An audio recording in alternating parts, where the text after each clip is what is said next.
Reading from Hebrews, not Genesis. That's on the other side of the Bible. Hebrews chapter 12 for just a couple seconds this morning. That's how we're going to begin. Hebrews chapter 12. Go ahead and open up to that. It is a dark morning outside, but it is a bright morning inside. We've got visitors. We've got a lot of our people back. We have a short sick list, which is always great. So we're doing pretty good this morning. It's a good day to be together. It's a good day to worship with everybody here. It's a good day to study God's Word and come together. I appreciate everybody that has taken part in that worship service this morning, everybody that has led songs, whether that's read verses, done prayers, Lord's Supper, whatever it is, and then also just participated in it. I appreciate everybody for joining in and helping the worship go smoothly this morning. Two verses here, Hebrews chapter 12, start in verse 1. This comes immediately after the grand hall of faith from Hebrews chapter 11. Everybody knows about that. Most people know about that. It's the one where they say, by faith this person this, by faith this person this. This is what the Hebrew writer references when he talks about the great cloud of witnesses here in Hebrews chapter 12. Look at verse 1. He says, therefore, since we have so great a cloud of witnesses, that's the Hebrews 11 part, all these witnesses surrounding us, let us also lay aside every encumbrance and the sin which so easily entangles us, and let us run with endurance the race that is set before us, fixing our eyes on Jesus, the author and the perfecter of our faith, who for the joy set before him endured the cross, despised the shame, and has sat down at the right hand of the throne of God. The Hebrew writer is kind of finishing the book at this point. He's kind of tapering off all these grand theological statements about the old law and about priesthood and all these different things. And then he kind of, from the middle of chapter 10 onward, kind of begins this, not downward spiral, because that makes it sound negative, but this kind of finishing touch, this exhortation style. And what he says here in Hebrews chapter 12, especially in these two verses, is, number 1, in verse 2, you need to fix your eyes on Jesus, because that is, after all, that's the one that you need to be looking at. That's who you need to be focusing on. He calls him the author and the finish of our faith. But then he gives us a charge in verse 1. And he says, let us lay aside the sin which so easily entangles us. And that is, in the midst of a very grand and a very big, a very broad book, that is a very specific verse. Because what Hebrews chapter 12 verse 1 implores us to do is look inside ourselves, look inside our own life, and find that sin which so easily entangles you, and put it to the side so that you can start pushing forward towards Christ. That's a very personal sin. And as you're looking at that, you're probably thinking to yourself, okay, I've got this taken care of, I've got this taken care of, this is done, this is taken care of. What is that one thing, though, I would ask you, that kind of keeps you from pushing towards God 100%? And somebody say, well, maybe it's my battles with lust. Maybe it's battles with my language, my anger. Or maybe it's battles with covetousness or whatever it would be. All these different things that you can kind of pinpoint as being that last little 5% that you struggle with. But I would bet you that probably very few people this morning would probably pinpoint to something like pride as being that sin. And that's very understandable. Pride is not something, number one, that a lot of us talk about as being really issues in our life. Nobody really says that I struggle with pride or struggle with being proudful about this or that. But also, ironically, the people who are proud usually don't think that there's anything that they shouldn't be proud of. If you're prideful about your life, if you're struggling with the sin of pride, then you probably are so prideful in that sin that you don't realize that being prideful is a sin. So very few people would actually admit that pride can be a sin, at least in my life or your life, all of our lives.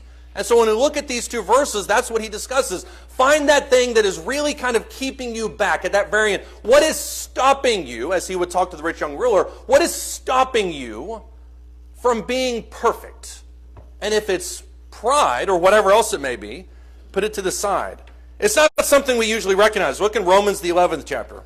This whole section in Romans 11 is fascinating. I think it's a really interesting glimpse into the first century world, especially that relationship in between the Jews and Gentiles. There was a lot of animosity between those two groups, maybe for some of it justified, a lot of it unjustified. But there was also a lot of arrogance in Romans chapter 11 between those two groups that he's talking about.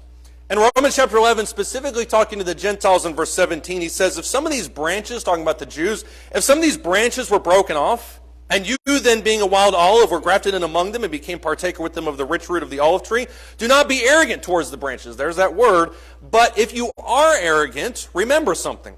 Remember that it is not you who supports the root, but the root that supports you. You will then say, arrogantly, verse 19, branches were broken off so that I may be grafted in. That's the whole point. They were gone, and that cleared a space for me. Quite right, verse 20, they were broken off for their unbelief, but you stand by your faith. And now the second time in this passage, do not be conceited, but fear. For if God did not spare the natural branches, he will not spare you either.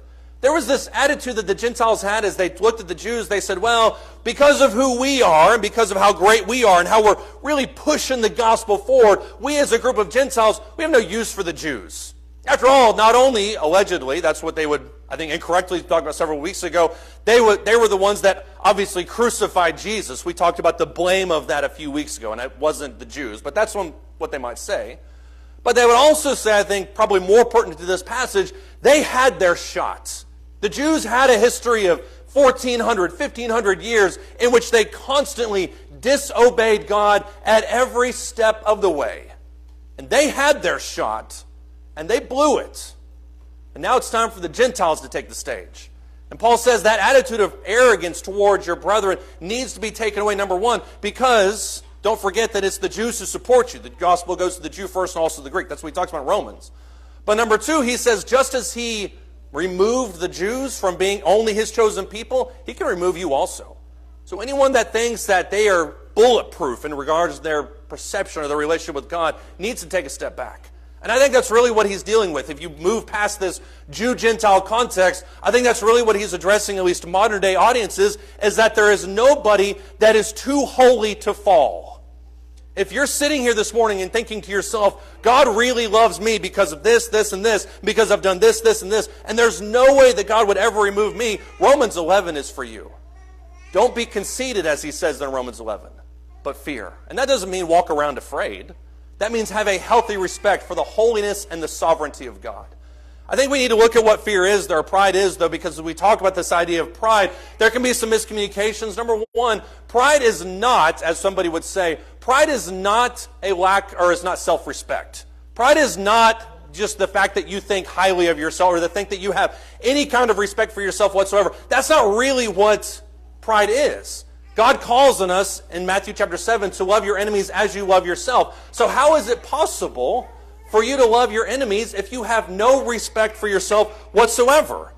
We also talk about this idea of that fact that it's love for yourself. Somebody say, well, I don't want to be prideful, and so in order to not be prideful, I'll just make myself as low as humanly possible and just pave the way for everybody else, and maybe nobody will really notice me. That's not the point. Being prideful is not the same as having zero love for yourself, and it's also not feeling proud. Now, I know that seems like an oxymoron, but let me show you the difference here. Pride is not the same as feeling proud. For instance, I am absolutely proud of my children. I love all three of them the same, despite what they may think. I love all three of them the same. I'm super proud of them every single day. But when I then take pride in them by saying, their pride or their accomplishments or their life or whatever makes me better than everybody else, that's where it becomes a problem. I'm proud of them and I'm proud of who they are. But when that pride then makes me feel better than everybody else and look down on everybody else, that's when it becomes an issue with pride. I love this definition. It's 600 years old of what pride is. Pride is essentially thinking more highly of oneself than is just out of love for oneself. It's the idea that I think so highly of myself because I'm the only person in my world. I'm the only person that matters. And so I have a self-inflated or inflated version of self that supersedes everybody else. You're not great because you're not me. You don't matter because you're not me. That thing you did doesn't matter because I didn't do it. That's essentially what pride is. And I would argue that the very idea of pride is a paradox. Because when you think about what pride does, is it builds you up and it makes you think that you are absolutely unstoppable. That's Romans 11 in a nutshell. The idea that I can do anything, the idea that I can say anything, I can be anything. But it's that moment when you begin to have a very inflated sense of yourself, what pride builds up, that begins to tear you down. Charles Spurgeon, who was a preacher in the 1800s, said that pride is the most brainless, and I love the way he said that. It's the most brainless sin of all because it literally leaves nothing in its wake. Every other sin that you can think of, whether it's greed or whatever it is, it leaves some kind of tangible evidence behind that you can kind of point to. But pride tears everybody around you down, and it also tears you down. You can see this, in my opinion, in the classic illustration of Nebuchadnezzar. Look in Daniel, the 4th chapter. Daniel chapter 4. This is one of those rare moments in the Bible where a non-Jew is speaking. This is where Nebuchadnezzar is essentially writing the narrative by himself, and I think it's absolutely appropriate given the context. But in Daniel chapter 4, he has yet another dream. Nebuchadnezzar is big on dreams, and so he has all these different dreams.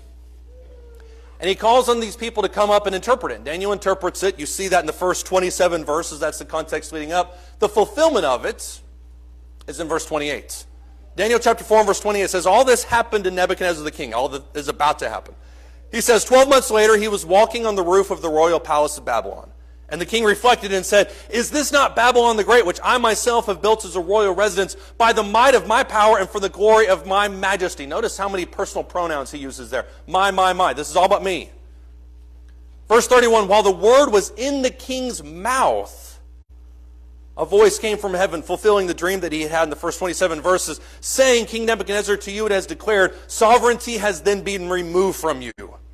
And you will be driven away from mankind, and your dwelling place will be with the beasts of the field. You'll be given grass to eat like cattle, and 7 periods of time will pass over you until you recognize that the Most High is ruler over the realm of mankind, not you, and bestows it on whomever he wishes.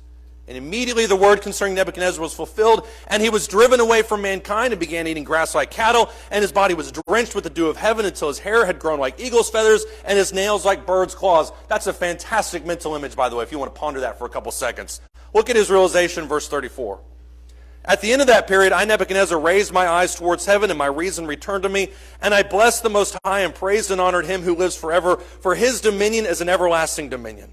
And his kingdom endures from generation to generation. And all the inhabitants of the earth are accounted as nothing. But he does according to his will in the host of heaven and among the inhabitants of the earth. And no one can ward off his hand or say to him, what have you done? Do you notice what Nebuchadnezzar is dealing with here? Nebuchadnezzar is the king of the world. And I don't mean that metaphorically. I mean that very literally. He owns everything. You see that car over there? He owns that. Piece of land over there? He bought that. You see that kingdom over there? He conquered that. He did everything.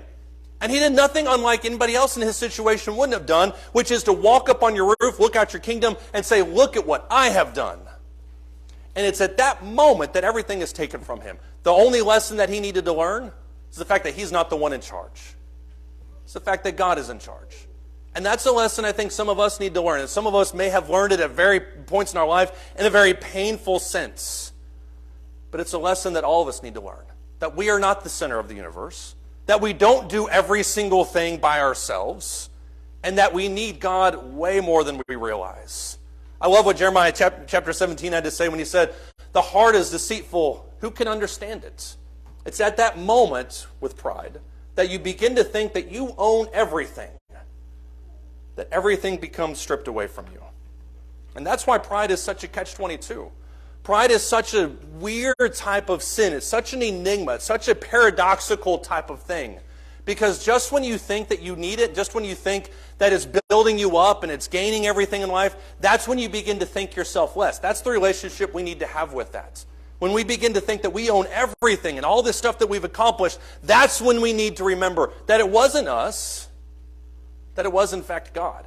And James chapter 1 and verse 17 says this very declaratively when he says, every good and perfect and good blessing comes from God, the Father of lights, who bestows it on everybody as he wishes. The second that we lose sight of that is the second that we lose sight of God.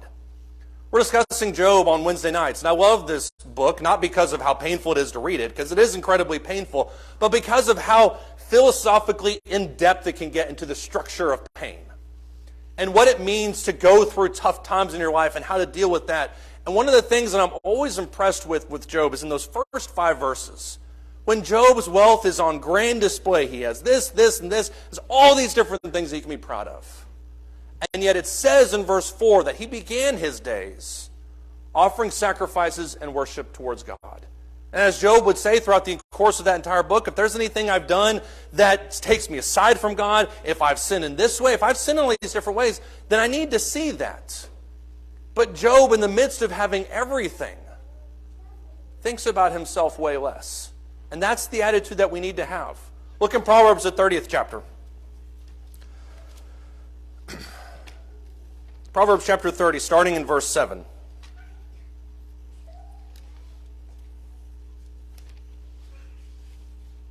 We just went through Proverbs, I think it was about a year ago, and I loved this verse. This is something I bookmark, I keep on my mind because it's so relevant in today's world. Proverbs chapter 30 and verse 7. Agur, or Augur, however you want to pronounce his name, says in verse 7, 2 things I asked of you, talking to God. Do not refuse me these 2 things, obviously, before I die. Keep deception and lies far from me. So I don't want to have any part with falsehood. But number 2, give me neither poverty nor riches. I think that's an interesting phrase. I don't want to be a part of great wealth, and I don't want to be a part of great poverty. Feed me with the food that is my portion. In essence, just give me what is mine. Whatever you feel like is mine, that's what I want. Verse 9, the reason for it, in verse 9, that I may not be full and deny you and say, who is the Lord? Or that I would be in want and steal, or not in want and steal, and profane the name of my God. Augur presents this interesting balance here in Proverbs chapter 30, verses 7 through 9, where he says, number 1, keep me away from falsehood and lies and deception. That's a given. Everybody understands why he says that. But number 2, he says, keep me away from poverty and keep me also away from riches. Number 1, poverty. I don't want to steal from my bread. I don't want to be tempted for that. Keep that away from me. But I think the interesting thing is, as he talks about there in verse 9, where he says, keep me away from great riches so that I may not look at the work of my hands and say, look at all the things that I've accomplished. That's the temptation, isn't it?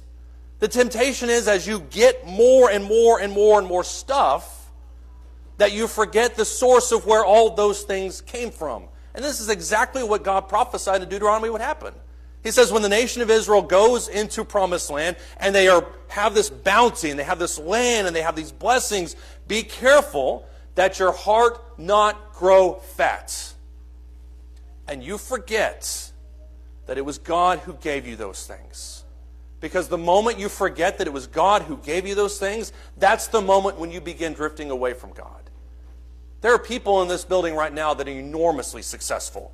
And whether you're talking about financially, whether you're talking about materially, whether you have just been given so many blessings that they're just coming out of your eyeballs, whatever the situation is, I'm happy for you, genuinely happy for you.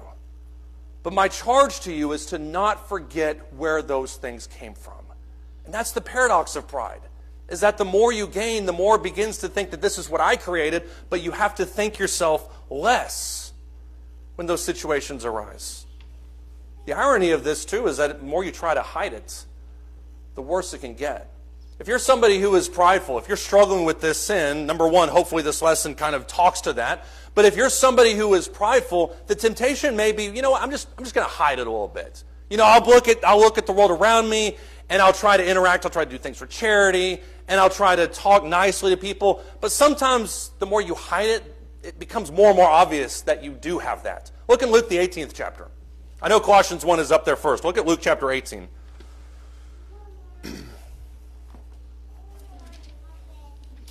Luke chapter 18, starting in verse 10.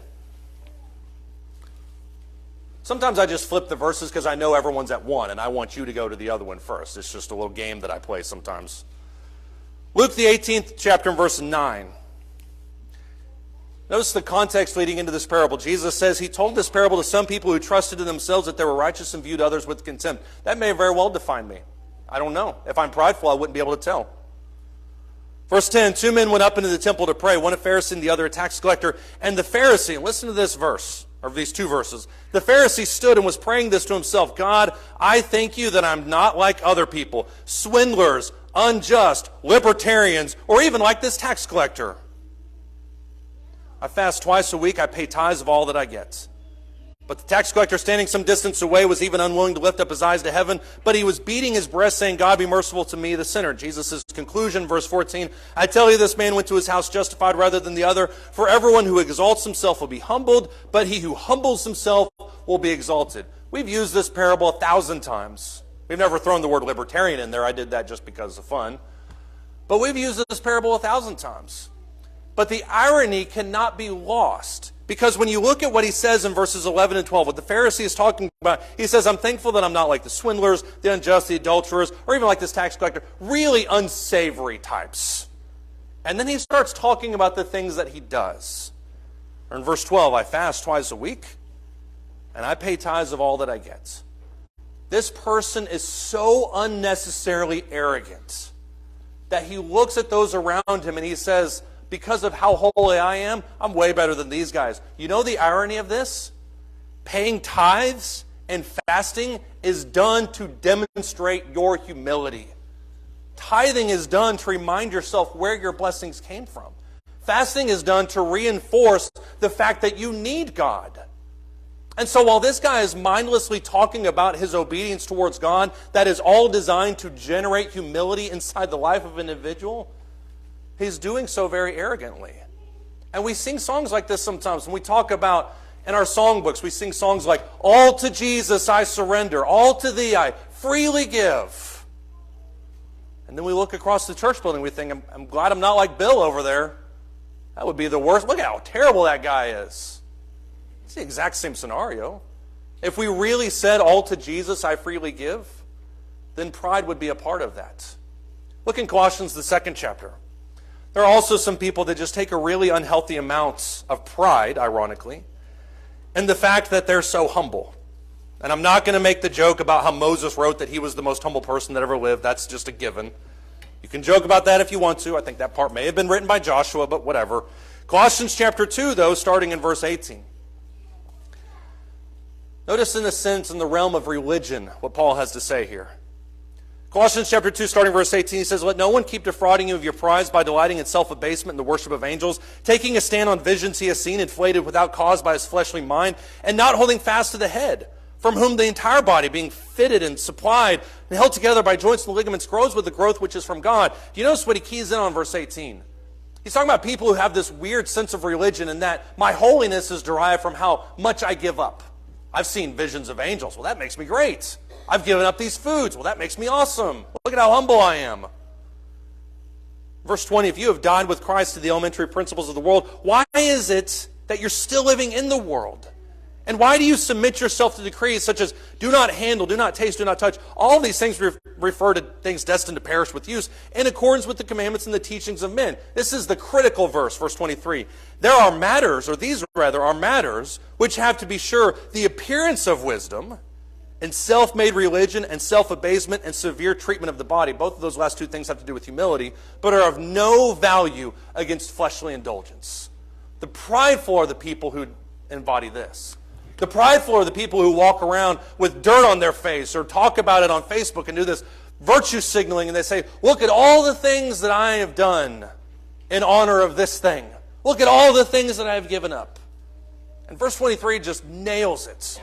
When Paul says these things have the appearance of religion, but they're really of no value against the indulgence of the flesh. And so one of the other paradoxes of pride is that the more you try to hide it, the worse and honestly more obnoxious that it can get. Number 3, pride is sometimes disguised as ambition. Ambition is never bad, right? Ambition is never an issue. Ambition is never a problem within any of us because after all, as Americans and certainly as Texans, we really prided ourselves on this idea of pulling ourselves up by our bootstraps and knuckling down and getting to work and all these different things. Look at all the things I've achieved. Look at your LinkedIn profile. Look at all the things that I've done. In some ways, that pride can be disguised as ambition. Look at Isaiah chapter 14. Isaiah chapter 14. A lot of people think that this section, Isaiah 14, is talking about Satan. I do not believe at all that it's talking about Satan. I think he's talking about Babylon. In Isaiah chapter 14, in addressing Babylon, which Nebuchadnezzar was the king of, that's what we just read about in Daniel. In Isaiah chapter 14, starting in verse 5, it says, the Lord has broken the staff of the wicked, the scepter of rulers, which used to strike the peoples in fury with unceasing strokes, which subdued the nations in anger with unrestrained persecution. The whole earth is at rest and is quiet. They break forth into shouts of joy. Even the cypress trees rejoice over you. Everyone's happy that you're gone.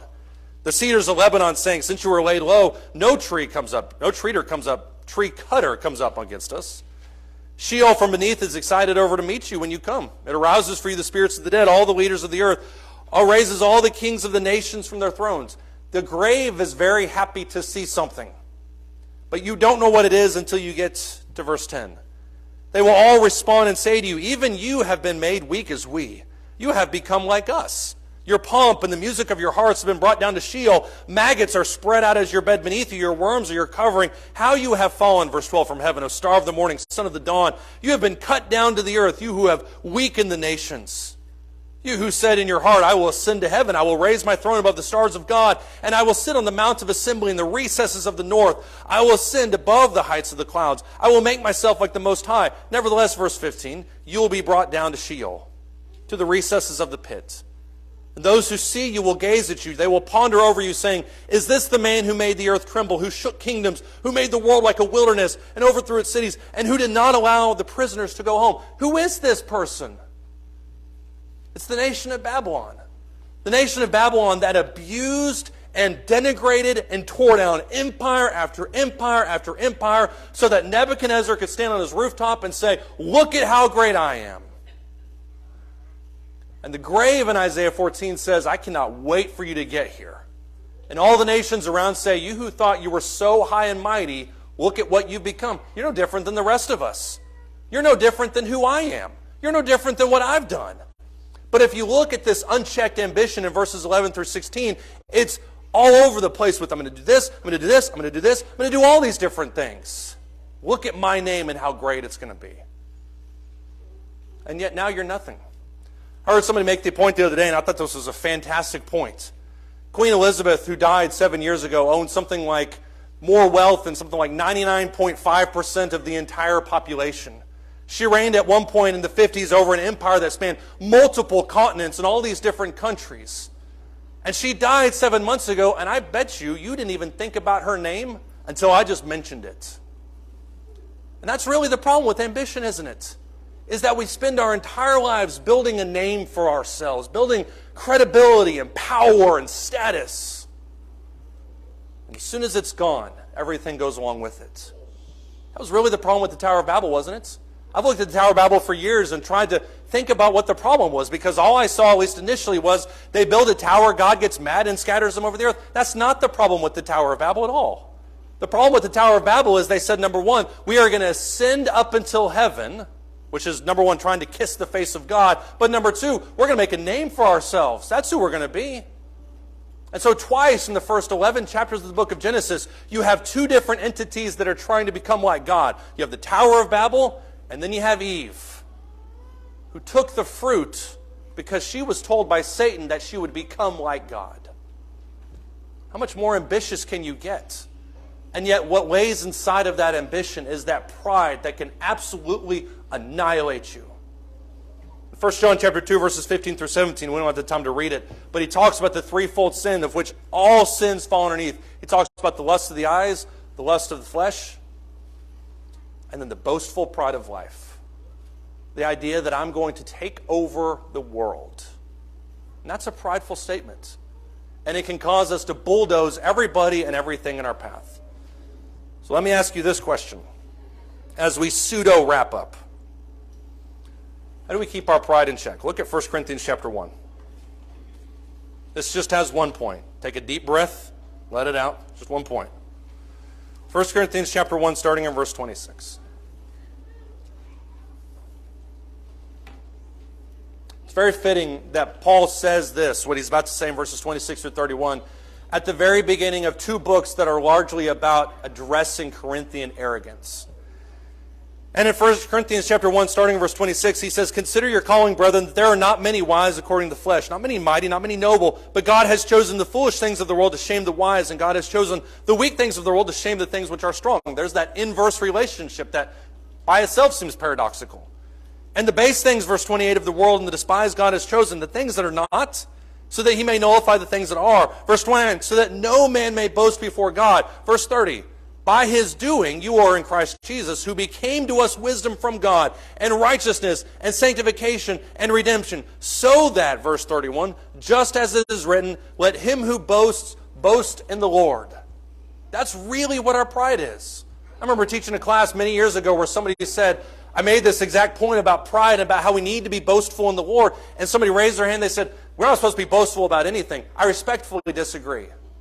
Because as Paul would talk, especially about in 2 Corinthians, our pride generates from our dependence on God. When he is, or when I am weak, he is strong.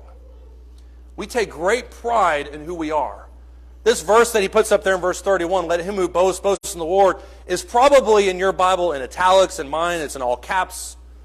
What that signifies is that he's not just pulling this phrase out of thin air, he's paraphrasing it. And you're probably looking at your cross-references right now to figure out where it's at. Jeremiah 17, I think is where it's at, maybe Ezekiel, somewhere in one of those two books. But he says, let him who boasts, the time is coming, let him who boasts no longer say who I am, or who that person is, or who that person is. Let him who boasts Boast in the fact that he knows who God is. The fact that I am close to God. The fact that I serve him. And the fact that when I am weak, he is strong. We don't glory in who we are. We don't glory in the fact that I'm amazingly handsome and really, really good at table tennis. That's not the things that we glory in. The things that we glory in are our relationship with God.